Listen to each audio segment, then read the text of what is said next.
Hey everyone, welcome to Our Small Footprint. My name is Nyssa, and if you're new here, we are a family of 8 who live off-grid in Australia. Now, I'm still in Brisbane at the moment doing my 6-weekly grocery haul, but over the last week that I was home, I did a what we eat in a week, sort of collated all the footage, but I hadn't had a chance to put it together. So I'm doing the voiceover at the moment for that so I can release that tomorrow. But I hadn't done an intro either. So you've got me doing an intro at Mum's place, a little out of sync with what I'm showing you, but that's just the way it is. So this is the last week of the 6 weeks of the groceries before I head here. So like the Tuesday to Tuesday of the last week of the 6 weeks, makes sense in my head anyway, of what we did for meals. So it's always a bit of a scrounge. People really like to see the beginning of the month when we have all the really fresh foods, and then the end of the month when we're struggling with what's around. So I like to do them twice per shopping period is what I've worked out, one at the beginning, one at the end. So this is the end one. I should have had it out earlier in the week, but I didn't make it. So that's what I'm doing now. So this is 7 days of mostly lunches and dinners. There is a few breakfasts in there, but as I say on every one of these videos, I generally speaking don't film breakfast as such. Darryl and I only really eat 2 meals a day. We have coffee for breakfast, and then we have a mid-morning lunchtime meal and then a dinner meal. The kids obviously eat more than that. So there's sometimes some snacks thrown in these what we eat in a week. Sometimes there isn't. It just depends on what I film. The kids always have breakfast as well as whatever. So whether they have porridge or baked oatmeal or eggs on toast or baked beans, now they can have baked beans, or cereal or leftovers from the night before. They like cold pizza and cold like chicken pesto pasta. They'll have that for breakfast the next morning too. So all that sort of thing. So they get up and they have breakfast at like 7 o'clock in the morning. I generally, at the end of the month, I do tend to cook them porridge most days. So they like chocolate porridge. That's what we make. And I try and make 2 days worth so they don't have to reheat it on the second day. But they do have breakfast and snacks and stuff in between all these meals. But these are our main lunches and main dinners for the 7 days. So that's what I share because that's what I tend to record as well. When I've got the camera, I'm the one preparing those meals, generally speaking. So it's easy enough for me to record. Whereas reheated food and all that sort of stuff, then the kids can do it themselves. The kids make their own fried eggs on wraps or scrambled eggs on wraps or things like that. They can cook their own bacon, they can reheat meat and all that sort of stuff. So I don't have to have a hand in that, so I don't always record it.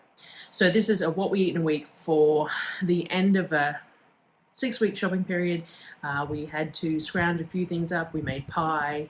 I really don't remember right now, so I'm going to go back over and sync the voice over with the footage, and then I should have it out for you in the morning, and then I'll be shopping all day tomorrow. So then I'll have the shopping haul for you eventually on tomorrow morning or whenever. So enjoy watching, and I will see you on the next video. Thanks, guys.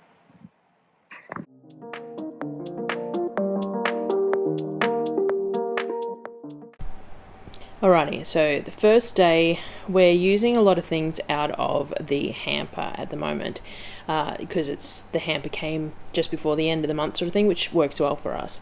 So for lunch today I did something that the kids really enjoy, which is basically a pizza dough. So I mixed up just a standard pizza dough type dough, yeasted dough, and then I used the little cocktail franks that came in the food hamper and I wrapped them in the dough. So I do them in a few different ways. Sometimes I put a little bit of pizza sauce in there and a little bit of the cashew cheese in as well, and then I wrap them up. Sometimes I do them in a bit of a spiral, and sometimes just, wrap the sausage however. It depends on how bored I get by the time I get to the end of them. So what I do is I wrap them all up in the dough, and then so the dough, you let the dough prove first, then you wrap it all up, and then you let it prove again on the tray till it's all nice and puffy. Brush it with a little bit of oil or butter or whatever just to let it brown up, and then bake it off. And then the kids had it as lunch. We had some too, just because I had them. But so they were just cocktail franks wrapped in dough and baked. I don't think I even have a photo of them once they were done. I will see if I find something on my phone to add in here as well. For dinner that night, we had the beef birria that I've been playing with the recipes for. So I had bought some chuck steak in the last shop, and I'd had it in the freezer because I was waiting till I got the correct type of chilies to make birria. So I pulled the beef out the day before to defrost, and I did all the normal things. Seasoned it with salt and pepper, browned it off in a pot to add some colour to the beef and get some flavour in the bottom of the pan. Did it in batches so that it got nice and brown in the bottom of the pan. I'm pretty sure I used a bit of lard here, which helped to brown it up nicely. And then once I did that, I added the rest of the stuff to the pot. So we did carrots and onions and the guajillo chilies, guajillo chilies. I'm sure I got corrected on that last time. I can't remember what it is. Specific type of chili that's normally used for birria. I take the tops off and empty most of the seeds out and put them in whole into the broth to cook off. And then I sliced the beef up and put it back in. You don't have to slice the beef up, but it makes it cook off quicker. So that's why I did it. So I sliced the beef off and put it back into the pot. I then simmered it for a good sort of half an hour. After that, I pulled all the chilies out and added a bit of broth and the chilies to the Thermomix and pureed that into a paste to add back into the pot. And then that way you don't have chunks of chili when you're eating it, because the chili skin, but like tomato skin, it's just not the most pleasant thing to eat. So I basically cooked it for hours until the beef was pull apart and the color of the sauce is really rich and tasty. Then I pulled all the beef out so I could shred that beef up, and we did it as tacos. So we dipped the tortillas in the broth, in the soup, stew, whatever you want to call it, the broth from the beef, and then we fried them off, put the beef in them, and you flip them over so they're crispy until they're served really nice and crunchy. And then I put cheese in mine as well, and then you serve it with some of the broth, and you dip it in the broth and then eat it as a crunchy taco. So beef birria tacos is what they're referenced as. Super tasty. Not the cheapest meal though, because beef is not real cheap.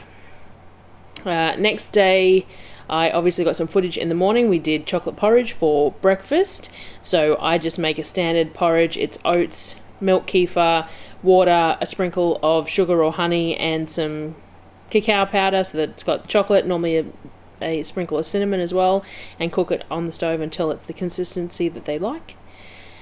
Obviously I cooked that in the morning and then cooked a second breakfast as you do when you have children. So later on that day we had Dutch baby pancake cooked in the oven with some of the apple scraps syrup over the top of it, which is super tasty. I've obviously got some footage here. I must have made them a mango smoothie as well that particular day, so they had lots of bits and pieces of snacks that day. So we did mango smoothies in the Thermomix that day as well. It would have just been mango, by the looks of the colour of it, mango, coconut cream, probably some pineapple, and that's probably it. It would have just been whatever was easy access to make them a smoothie. And then for dinner was pizza. So we had homemade pizza dough. It looks like same day dough, not sourdough. As I have been saying, I've been having a lot of problems with sourdough because of overnight proofs, and we've got the rodent issues at the moment, and they like to eat my dough if I leave it out to proof. So a lot of same day doughs happening at the moment. Standard pizza for us, we do the homemade pizza sauce. These ones have home canned pineapple and some salami, and I used shredded zucchini. We didn't have any particular meat other than the salami, so it was sort of a vegetarian pizza. We had plenty of zucchini from the hamper, so they were shredded up and put on, and that was super tasty anyway. And then we like to put mayo on the top because they don't have cheese, and then we serve it like that. Each person gets their own individual pizza, and then whatever they don't eat goes in the fridge, and they have that, generally speaking, the next day for breakfast or lunch or whatever they decide to have. But I just find it easy just to make everybody a pizza, and they can do what they will with their leftovers.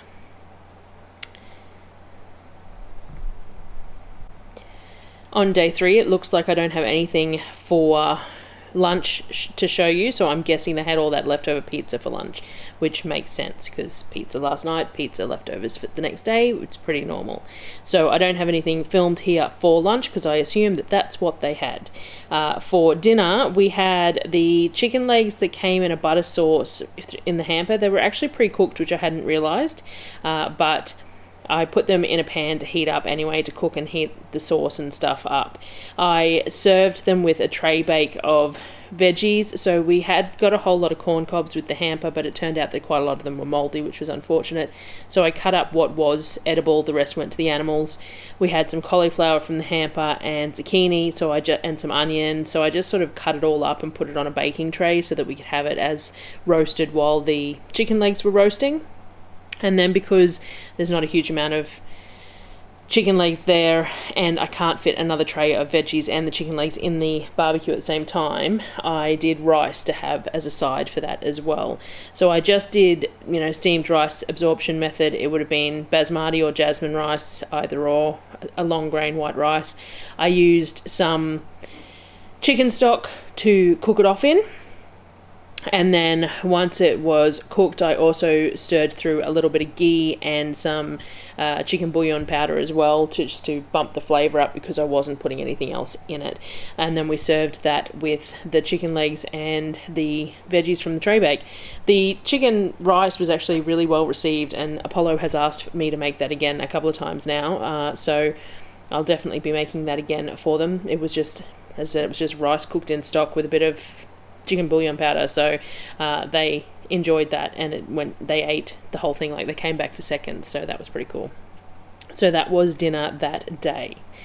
On day 4, we had some tortillas for breakfast. So I made authentic-ish lard tortillas, where the majority of the liquid in them is lard and then water.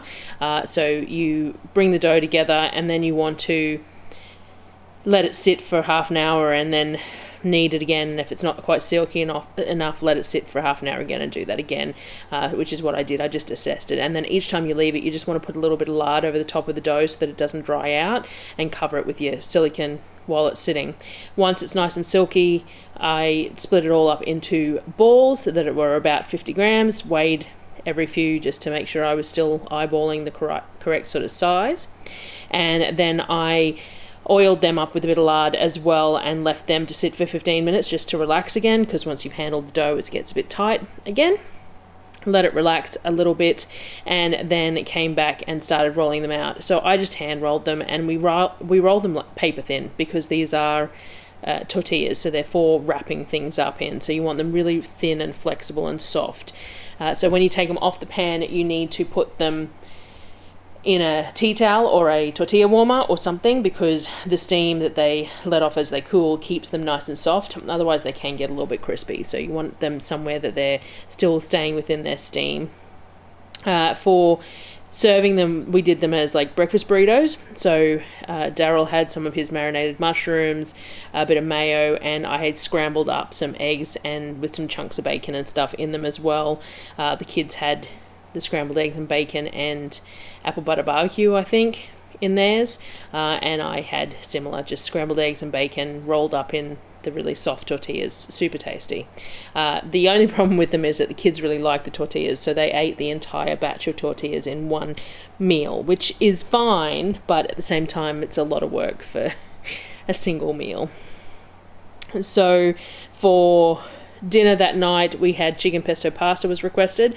Orpheus has a little bit of a thing for the green pasta, as he calls it at the moment, so they are having it fairly often, but which is fine.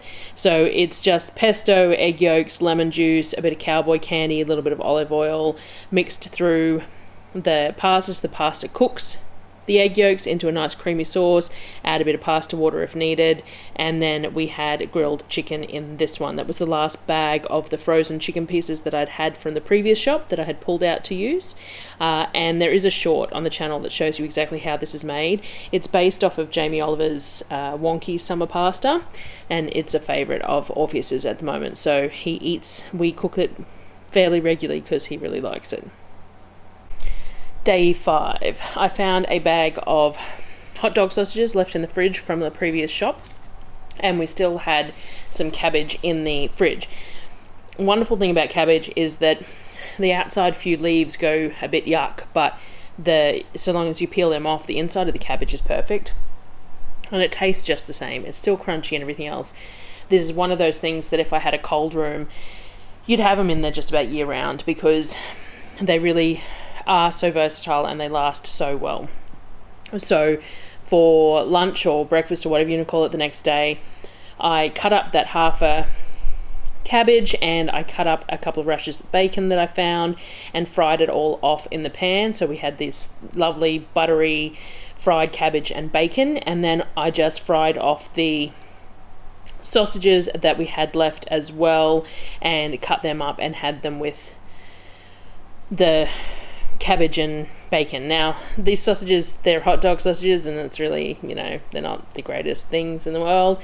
They're just, they're hot dog sausages. So the texture of them and everything is really great for hot dogs, not so much for this sort of thing, but the kids really didn't care. They enjoyed them. And they needed to be used anyway, so, that's just the way it is. For dinner that night, the kids had bolognese. I didn't get any footage of it. I told them to fend for themselves pretty much. So generally speaking, what happens then is they do bolognese. So there is pre-cooked bolognese in the chest freezer. All they have to do is add a jar of pasta sauce to the pot, then add the frozen bolognese, warm it through, and boil some pasta. And they have fresh bolognese pasta to eat, full of veggies and all the goodness, and it is something I thoroughly enjoy having in the freezer so that they can fend for themselves on that. So that was dinner on day 5. What did we have next? Day 6, we had flatbread. So I cooked up just some standard ones of our flatbreads. I did them in small sort of oval shapes because I managed to find a Pyrex dish of tomato soup in the freezer. It must be tomato soup that I've made from scratch because it's fresh tomato soup. So I had it in the freezer. I found it when I was inventorying things. So I made these little oval-shaped flatbreads as sort of dipping breads for them to have with the tomato soup for lunch. So I just heated tomato soup. I think I added a bit of chicken stock with it to thin it out and just, extend it a little further. And then the flatbread. So that was lunch for that day. And then what did we do for dinner? For dinner, we did steamed pork buns. So these aren't classic steamed pork buns, so I didn't film them in depth because I did say that I was going to film my pork bun recipe for you guys, but I was really just using what I had. So I only had 1 kilo of pork mince, so I cooked that up, and then I still had half a cabbage, so I shredded that up as well. And then I just did a DIY just taste sauce. So you're aiming for sort of like a hoisin sauce, like a barbecue hoisin sauce. So I used a bit of miso, some oyster sauce, some rice wine vinegar, some garlic, what else did I use? I don't know, a bit of cumin maybe. No, I don't think I would have used cumin. A bit of the apple butter barbecue, I think, too. Just lots of the flavours that then turn into sort of this sweet and spicy, barbecue-y, hoisin-y type sauce. So I just threw it together. I didn't measure, and I just poured everything in. I was in a bit of a hurry, and it had been requested, and I was trying to use up what was in the freezer, so I can't really tell you what I put in it. But basically, it was cabbage, pork mince, and a whole lot of flavourings. There was definitely miso in there and oyster sauce and things like that. So I cooked all that up, and then I made I probably made the dough beforehand because it has to rise for quite a while. So pork bun dough is a really light silky dough. You have a starch in it, so I have potato starch in it as well as flour, and it's yeasted, and it has a bit of sugar in it because it's slightly sweet. It's a very fluffy, pillowy dough to work with, and all I do is I roll it out into rounds. I put a spoonful of the filling in the middle, and then I pinch it all together and give it a little bit of a squeeze. I like to cut pieces of baking paper out into squares to place each bun on because I find that the easiest way to do it. And I just had 2 steaming pots going, so I just put 4 or 5 in each steaming pot, put the lid on it, and then it takes about 8 to 12 minutes, really depending on the size of the buns, the heat, and the amount of water left in your pots and all that sort of thing. I assess it by the look of them. Like, you can tell when a steamed bun is cooked. It looks light and fluffy and cooked. So as I did them, the kids took them in batches. I think they ended up having like 6 each or something. There was no leftovers from all of this. So as I cooked them, I just put them out, and then this is what they look like when you pull them open. It's a really soft, fluffy, slightly sweetened dough, and then the saucy pork in the middle. They're a favourite of everyone's, and you can put anything you want in them realistically. Like, they're barbecue pork buns, but you can fill steamed pork buns with anything that you happen to have. So these ones were pork and cabbage, and that's what worked. On day 7, I had the other kilo of pork mince left and a kilo of beef mince that I had pulled out, so I decided to make sausage rolls. So I pulled the beef and pork, mixed the beef and the pork mince together. I didn't have anything in the way of